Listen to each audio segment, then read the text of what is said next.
Mas, senhor presidente, isto tudo tem uma relação direta com o crescimento da dívida pública brasileira.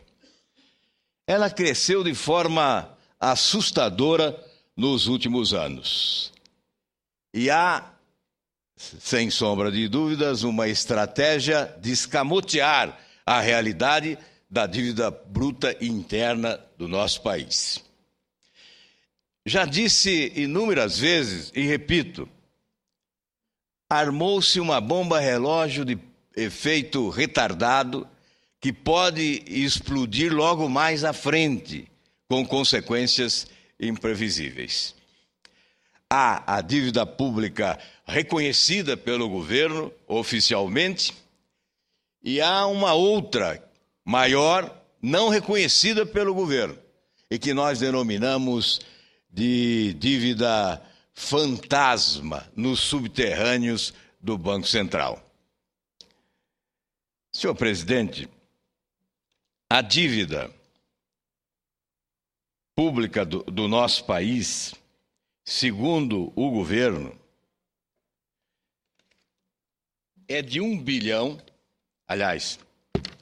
trilhão 551 bilhões. A fonte é o Tesouro Nacional no mês de setembro. Portanto, este é o número reconhecido pelo governo de dívida interna. 1 trilhão 551 bilhões.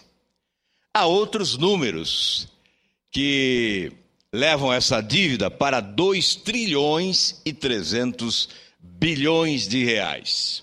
Nós vamos à frente dissertar por que existe esta diferença entre o que o governo reconhece e aquilo que o governo não reconhece. Quando o governo pagou uma dívida de 20 bilhões ao FMI, procurou-se passar a ideia de que o Brasil não tinha mais dívida externa. O próprio governo reconhece.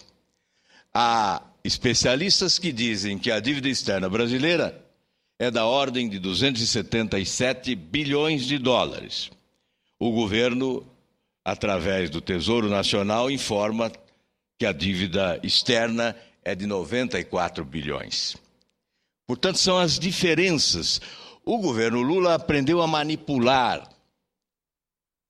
A mistificação é uma prática constante e a manipulação dos números é especialidade de mágicos que são utilizados no governo para a contabilidade pública, para a apresentação dos números oficiais das contas públicas do governo brasileiro.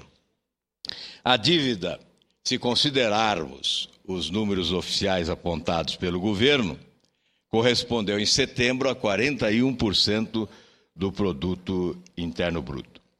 A gastança do governo para bancar essa farra fiscal está custando muito caro ao país.